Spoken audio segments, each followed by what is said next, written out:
we're bang on 10 by my watch, so we'll make a start. As we have been doing, this is sort of our third on 3 sessions around 15 things to do during the shutdown if you're a business owner. Specifically focused on business owners because that's who primarily I get to work with and deal with. But obviously a lot of stuff in here you can apply personally wherever you happen to sit in a company. As I've been saying all week, please make sure that you've got your mindset right. This is not a paid government holiday. Not that I think many of you are taking that, but the temptation to kick back and relax can be very strong for people. And so we do want to make absolutely sure that we don't have that kind of mindset. Remember what I said yesterday, that energy follows focus. So now is the time to strategically look at how you can go and innovate and do different things in that space. You know, how can you refocus your efforts? So coming on to number 11, obviously we've done the first 10 over the last couple of days. So this is our sort of our last 5. Like I said, no particular order. But one of the key areas, now is a great time, particularly that it's year end. So for many of you, and this is year end, and it's a great time to sit down and start to analyze your accounts. You know, look at your profit and loss statements, look at your budgets, look at all those sorts of figures and go. And the sort of thing you want to be looking for is, did you get a bit loose on anything? One of the areas that we've uncovered in just going through our figures is that it's very easy to sign up for, you know, online subscriptions, $10 a week for this or $10 a month for that, or, you know, a lot of the online models are a pay-as-you-go service. And so if you've got things like a Canva and a CRM and the Adobe download, and you've got Google Documents or Microsoft, all of these will often click in at between the $10 and $25 a month figure. And it's quite amazing how quickly those little amounts can add up. So is that something you could be looking for? Where do you need to tighten your budget? Obviously, for a lot of people at the moment, not being able to trade is a key area to be looking at. So we want to drill down going forward. Where will you need to focus? Where could you be smarter in how you spend your money? Do you need to be renegotiating terms with your suppliers so that maybe you take longer to pay, or maybe you pay over a period of time, or whatever? What could you be doing? Maybe you could negotiate better rates if you buy in bulk, so pay up front and get better rates. Whatever it might be, start to really look at your accounts and start to analyze where could we make a difference. For those of you who are using an accountant, now is the time to get true value out of your accountant. I will come on to this a bit later, but the New Zealand government has done a lot to help support businesses through this time. There's funding that's available for you to sit down with your accountant and start to analyze your figures. So if you're an eligible business, it's certainly going to be encouraging you to have a look at that. The wonderful thing about sitting down with an accountant is that they can make those boring figures make sense. They can actually get them to talk to you in a language which you can understand and comprehend. They can do cash forecast projections. One of the things I'm really encouraging people to look at the moment is cash. Cash is king. Without cash, you are really going to struggle to pay your wages, to pay your rent, to pay your suppliers, to pay all those bills that have to be paid. You know, some of you have to pay rent, and it's going to be really tough. I'm hoping you've had the initiative to go and have a discussion with landlords around this month where you haven't been able to work. So please look at your figures, see where your money's going out, see where your money's coming in, and start to look at how do we make sure that the incoming is better and larger than the outgoing. Now, this is a similar thing as well. So once again, we're studying stuff, but this includes your accounts, but it expands to being far wider. Doing a best case, worst case, most likely case scenario. And this is one of the diagrams. There's lots of them out there that look like this. If you just type this into Google, you'll come up with a dozen of these. Can I really encourage you? We've just hit past week 1 of being in lockdown. The novelties definitely would have worn off for many of you. What I'm going to be asking you to do now, though, is to really start to think. You've got 3 weeks stretching ahead of you. At this point, the government's still covering a lot of your wages, and it's still we're still probably in that status quo kind of a state, sort of just waiting to see, you know, in the wait and see mode. While you still have time, while you've got rational thought before panic sets in, now is the time to start doing best case, worst case, most likely case scenarios. And the key reason you want to do it now is because what it then allows you to do is it allows you to put in place what I call triggers, okay? If this happens, what will we need to do? If this happens, what will we need to do? If this happens, what will we need to do? And if you go and define, when this happens, this is the action that we're going to take. When that moment comes, what it means is that you're not making emotive decisions. You're able to look and go, we agreed that when this happened, we would do this. And so it does make it a lot easier to make decisions when things get tough. Now, a big part of doing best case, worst case, and most likely case is to share it with your team. Now, please share it wisely, okay? I wanted to compare two examples of businesses sharing information.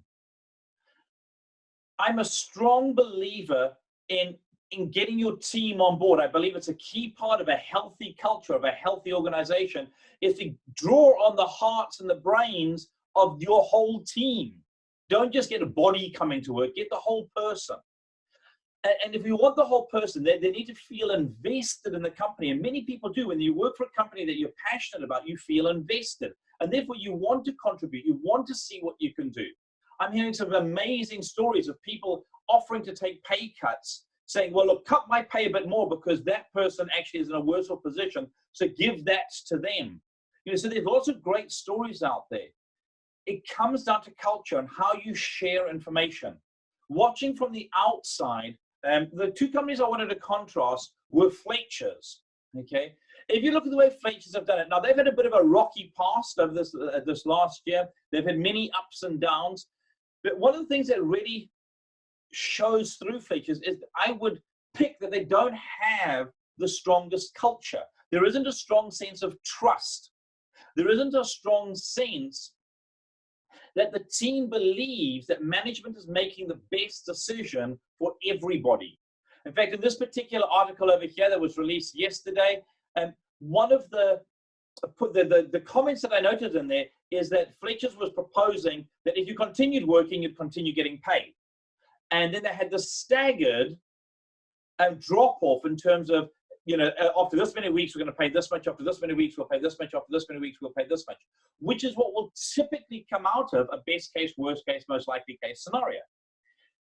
And what they're attempting to do, obviously, is share that with their team. However, there's a lack of trust. There's a lack of understanding of the contribution each person brings. Because as you can see over here, people are looking at the executives going, oh, but look, they earn big bucks, so they should be cut more than we're cut. And when you read the article, about 3/4 of the way down, buried in this tiny little paragraph, it actually says that the directors and the senior management level, the same rules are applying to them. And yet when you read the whole article, and one similar to it around Fletcher's, there isn't this sense of belief that the top management is as invested and therefore will suffer as much as the rest of the company. And so you have a very strong them and us. So please, when we share information, the stronger your culture is, and obviously this is where culture really starts to pay for itself, the stronger your culture, the easier it is to share tough information. Contrast this with Air New Zealand. So this article over here, you know, they're cutting huge numbers. And one of the articles I read yesterday, if my memory serves me right, they were doing 400 flights a day, and now it's down to 47 a week or something. You know, my brain just looks at that figure, and for me, I had to read it 3 or 4 times. I still almost can't believe it, even while I'm saying it to you now. I do a lot of flying. The very thought that there's only 47 flights a week is just like mind-blowing. And yet, when you look at how it's been done, Air New Zealand put out letters weeks ago to all of their gold and all of their tiered members and saying, we're going to have to lay off a lot of staff.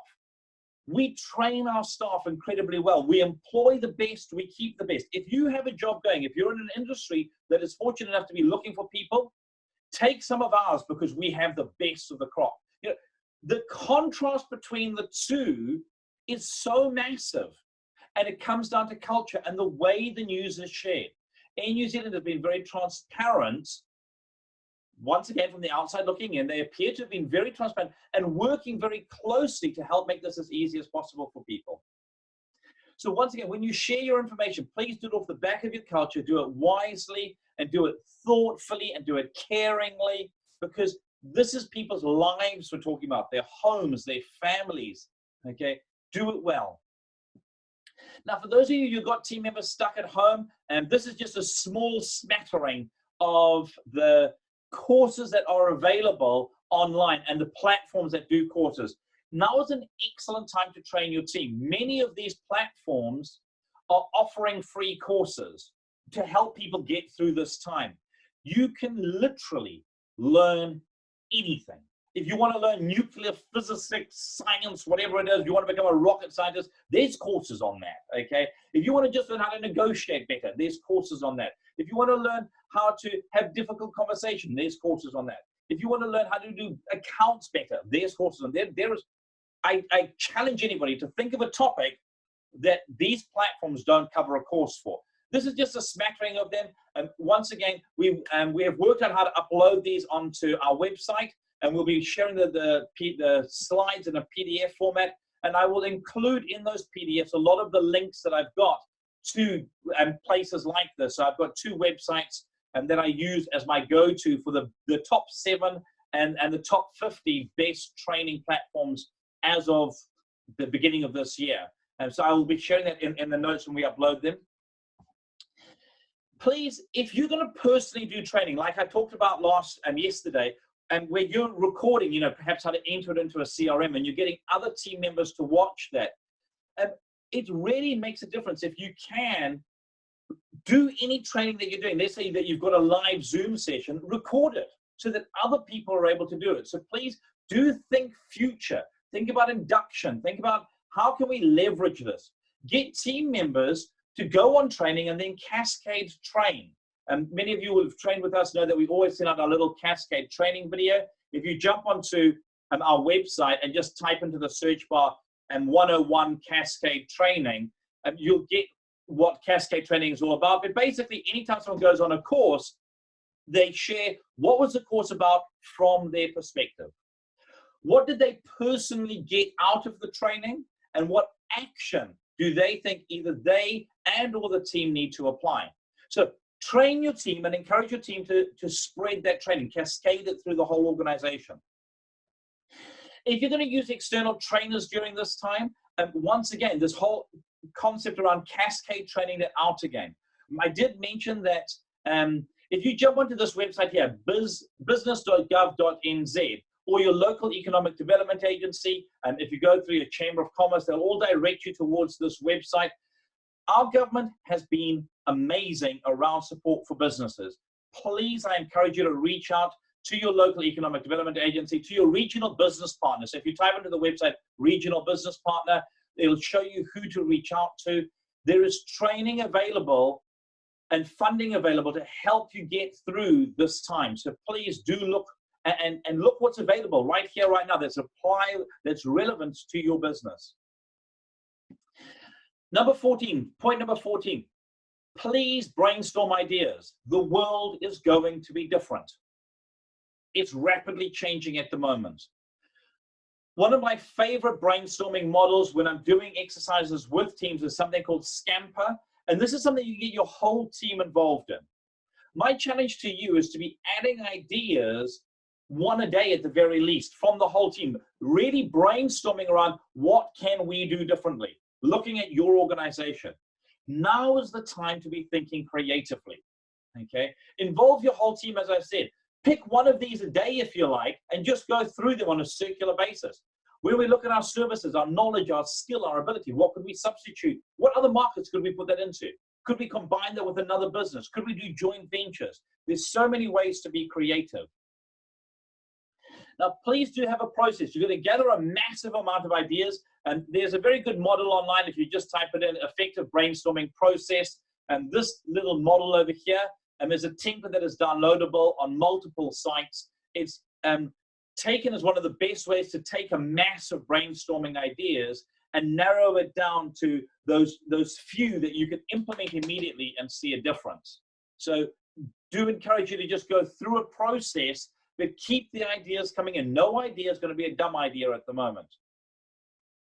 Lastly, and please for me, I was going to make this the first point, but I thought actually I want to end and really emphasize this. Stay healthy.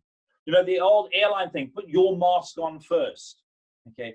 If you don't look after yourself as a business owner, you're not going to be able to look after all the other people who need you and need the business and need their jobs and all their families, the ripple effect of that. I know many of you have a huge weight of responsibility upon you. And so my key thing is there's lots of areas that you can look after yourself in, obviously, you know, but these are the 4 that really matter. When you come down to the crunch, are you looking after yourself physically, exercising at least daily? Are you watching what you're feeding yourself? Like, you know, I've been talking about this every single day now. What are you putting into your mind? Okay. Are you watching your emotions, the roller coaster that you're probably going through?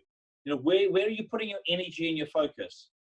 And for those of you who have a faith of some sort, you know, it's a very solid place to be grounded in. Please do make sure you look after yourself well in these key areas. This will end. And we want to be in the best condition possible to make sure that we can hit the ground running. So when we come out of this, you and your team, the better condition you are in, the better you're going to be able to take advantage of what we're doing. Guys, I trust that that's been really useful for you. And look, if you've got any questions, please do just chuck them in there. Otherwise, as always, please feel free to email me at Mike@ThinkRight. And as I said, there's lots of resources online, so do feel free to jump online and have a look at that. We do obviously have a contact us on there if you've got any thoughts or questions. And between Kerry and I, we will get the slides and the little videos up, and we'll be able to then upload them daily thereafter. So thanks again. Haven't seen any questions come through. Trust that that's been useful for you. Go out there, make the most of today, and have a relaxing weekend. Make the most of it, and do attempt to have a break in your weekend and treat it like a weekend so that you can come back in and enjoy and be fired up for next week. Thanks all.